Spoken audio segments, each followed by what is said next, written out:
విజయవాడలో ప్రజల కష్టాలను చూసి గుండె తరుక్కుపోతోంది. చిన్నపిల్లలు, మహిళలు, వృద్ధులు వరదల్లో చిక్కుకుపోయి అవస్థలు పడుతున్నారు. వారి కష్టాలు వర్ణనాతీతం. వారి మాటలు వింటుంటే 4 రోజుల నుంచి వాళ్ళు ఎంత నరకం అనుభవించారో అర్థమవుతోంది. కనీసం పసిబిడ్డలకు పాలు కూడా అందలేదు. రోజుల తరబడి మంచినీళ్లు కూడా అందలేదు.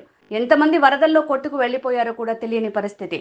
ప్రజలు ఇన్ని కష్టాలు పడటానికి, ఎంతమంది ప్రాణాలు పోవటానికి ఈ రాష్ట్ర ప్రభుత్వం వైఫల్యమే కారణం. మంత్రులు విహారయాత్రలకు వెళ్లి ప్రజలను వరదల్లో ముంచేశారు. ఇదేదో నేను విమర్శించడానికి చెప్తున్న మాట కాదు. మనం ఏ టీవీ చూసినా, తెలుగుదేశం పార్టీ ఛానళ్లు చూసినా ప్రజలు ఎంత నరకయాతన అనుభవిస్తున్నారో తెలుస్తుంది.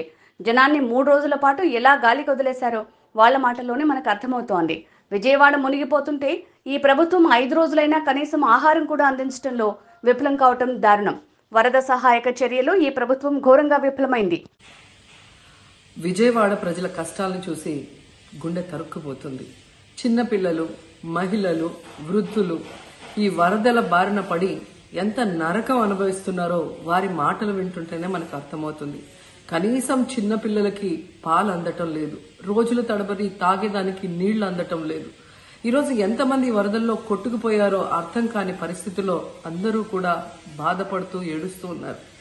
నిజంగా ప్రజలు ఇన్ని కష్టాలు పడటానికి, ఇంతమంది ప్రాణాలు పోవటానికి ఈ రాష్ట్ర ప్రభుత్వం కారణం కాదని నేను అడుగుతున్నాను.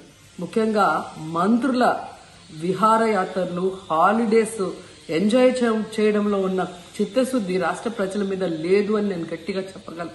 ఇదేదో నేను విమర్శించడానికి చెప్పటం లేదు.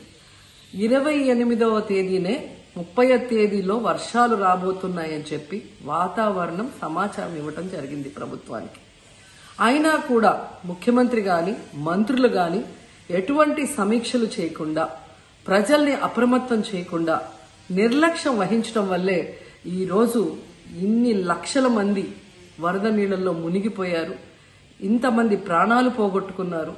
ఎంతమంది తిండి లేక, కరెంటు లేక, తాగునీళ్లు లేక, పసిబిడ్డలకి పాలు లేక ఎంత అవస్థలు పడుతున్నారో మనం అందరం కూడా గమనిస్తున్నాం. చంద్రబాబు నాయుడు గారి ఇంటికి 3 కిలోమీటర్ల దూరంలోనే ఇంత పెద్ద విపత్తు జరిగినా ప్రజల్ని కాపాడలేకపోయారు అంటే ఇది రాష్ట్ర ప్రభుత్వం, రాష్ట్ర ముఖ్యమంత్రి వైఫల్యం కాదని నేను అడుగుతున్నా. ఈరోజు కరకట్టు మీదున్న అక్రమ కట్టడాలని కాపాడటం కోసమే విజయవాడని ప్రజల్ని ముంచేశారు అనటంలో నిజం లేదా అని నేను అడుగుతున్నా. గంట ముందు ప్రజలకు చెప్పినా వాళ్ళు ముంపు బారిన పడేవారు కాదు. వాళ్ళని అప్రమత్తం చేసి ఒక సేఫ్ అయిన ప్లేస్ కి పంపించున్నా ఈరోజు ఇన్ని లక్షల మంది, దాదాపుగా 3 లక్షల మందికి పైగా 4 రోజుల పాటు కరెంటు లేకుండా, తిండి లేకుండా, చిన్న బిడ్డలకి పాలు లేకుండా ఈ విధంగా నీళ్లలో మునిగి అవస్థలు పడాల్సిన అవసరం లేదు. దురదృష్టం ఏంటంటే ఈ రాష్ట్ర ముఖ్యమంత్రి నుంచి మంత్రుల వరకు ఎప్పుడు ఫ్రైడే వస్తుందా, ఎప్పుడు హైదరాబాద్కి వెళ్దామా, లేదా ఎప్పుడు విహారయాత్రలకు వెళ్దామా అని ప్లాన్ చేసుకోవడంలోనే చిత్తశుద్ధిగా ఉన్నారనేది ఈ 5 రోజులు మీరు చూస్తే మీకే అర్థమవుతుంది. 30వ తేదీ భారీ వర్షాలు వస్తాయని ముఖ్యమంత్రి గారికి, మంత్రులకి 28వ తేదీనే వాతావరణ శాఖ సమాచారం అందించినా ఎటువంటి సమీక్షలు లేదు, ఎటువంటి ముందస్తు జాగ్రత్తలు లేదు, ప్రజల్ని కాపాడాలన్న చిత్తశుద్ధి లేదు అనేది స్పష్టంగా అర్థమవుతుంది. ఎందుకంటే ఈ రోజుటి వరకు 4-5 రోజులు ప్రజలకి తిండి అందించడంలో ఈ ప్రభుత్వం విఫలమైంది. కనీసం ఇది జరిగినప్పుడు సీఎం గారు పనిచేయట్లేదు, వయసు అయిపోయింది. డిప్యూటీ సీఎం గారు, పంచాయతీరాజ్ శాఖ మంత్రి గారు కనీసం తన శాఖను అప్రమత్తం చేసి ప్రజల్ని కాపాడాల్సిన బాధ్యత ఉన్నా ఈ రోజు 5 రోజుల వరకు ఆయన అసలు విజయవాడ వైపే రాలేదు. ఇక ఆ కాన్స్టిట్యున్సీ ఎమ్మెల్యే ప్లస్ రాష్ట్ర మంత్రి లోకేష్ గారు మొత్తం మునిగిపోయి మంగళగిరి, విజయవాడ అలల్లాడిపోతుంటే ఆయన హైదరాబాద్ లో ఎంజాయ్ చేస్తున్నారు. ఇక హోంమంత్రి గారు తెలిసిన సంగతే. ఇక మున్సిపల్ శాఖ మంత్రి నారాయణ గారు ఈరోజు విజయవాడని ముంచేసింది ఈ మున్సిపల్ శాఖ నిర్లక్ష్యం కాదని నేను అడుగుతున్నా. ప్రజల్ని సురక్షిత ప్రాంతాలకు తరలించే విధంగా ఈ నారాయణ గారు రివ్యూ చేయకపోవటం వల్ల ఈరోజు లక్షలాది మంది నీళ్లలో మునిగిపోయారు.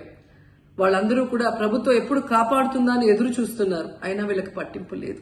ఇక రామానాయుడు గారు ఇరిగేషన్ మంత్రి, కనీసం ముందస్తు రివ్యూలు లేదు. కనీసం వరదలు వచ్చి ప్రజలు మునిగిపోతుంటే బోట్లను కూడా కొనుగోలు చేసి రెంట్కి తీసుకొని ఆ ప్రజల్ని తరలించే కార్యక్రమం ఆయన కూడా చేయలేదు. ఇక ఎప్పుడు వరదలు వచ్చినా భారీ వర్షాలు వచ్చినా ముఖ్యమైన శాఖ రెవెన్యూ శాఖ. అనగాన సత్యప్రసాద్ గారు ఈయన విహారయాత్రలో ఎంజాయ్ చేస్తున్నాడు. కనీసం పునరావాస కేంద్రాలు ఏర్పాటు చేయాలి, మరి ఆ ప్రజలకి పాలు తిండి అన్ని అందించాల్సిన బాధ్యత ఉన్నా ఏం పట్టించుకోలేదు. సో ఈ విధంగా చంద్రబాబు నాయుడు గారి దగ్గర నుంచి మంత్రులంతా కూడా ప్రజల్ని గాలికి వదిలేసి ఎలా నిర్లక్ష్యం వహిస్తున్నారో చూడండి. ఇప్పటికైనా వాళ్ళు కళ్ళు తెరిచి ప్రజల్ని కాపాడండి అని చేతులెత్తి నమస్కరిస్తున్నా. గతంలో జగనన్న ఏ విధంగా వాలంటీర్ వ్యవస్థ ద్వారా, సచివాలయ వ్యవస్థ ద్వారా ప్రజలకి ఏం కావాలన్నా ఇమీడియట్ గా వాళ్ళకి అందుబాటులోకి తీసుకెళ్లటమే కాకుండా ఏదైనా ప్రకృతి వైపరీత్యం వచ్చినప్పుడు వెంటనే వాళ్ళని సురక్షితంగా కాపాడే విధంగా ఈ సచివాలయ వాలంటీర్ వ్యవస్థని ఉపయోగించుకోండి. జగనన్న మీద కక్షతో ఆ వ్యవస్థల్ని నాశనం చేయడం వల్లే ఈ రోజు ప్రజలకు ఎవరు ఏం అందించలేకపోతున్నారని తెలుసుకోండి. అండ్ ఈరోజు జగనన్న విజన్ ఉన్న నాయకుడు, ప్రజల్ని ప్రేమించే నాయకుడని మరోసారి రుజువు చేసుకున్నారు. ఆయన కట్టించిన ప్రొటెక్షన్ వాళ్ళు లేకపోతే ఇంకా 1,50,000 పైగా కుటుంబాలు మునిగిపోయే ప్రమాదం ఉండేది. ఈరోజు ఆ ప్రాంతమంతా సేఫ్ గా ఉంది విజయవాడలో ఒక సైడ్ అంటే అది జగనన్న ప్రజల పట్ల ఉన్న అభిమానంతో ఆ ప్రొటెక్షన్ వాల్ కట్టించడం అనేది కూడా మనం అందరం గుర్తుంచుకోవాలి.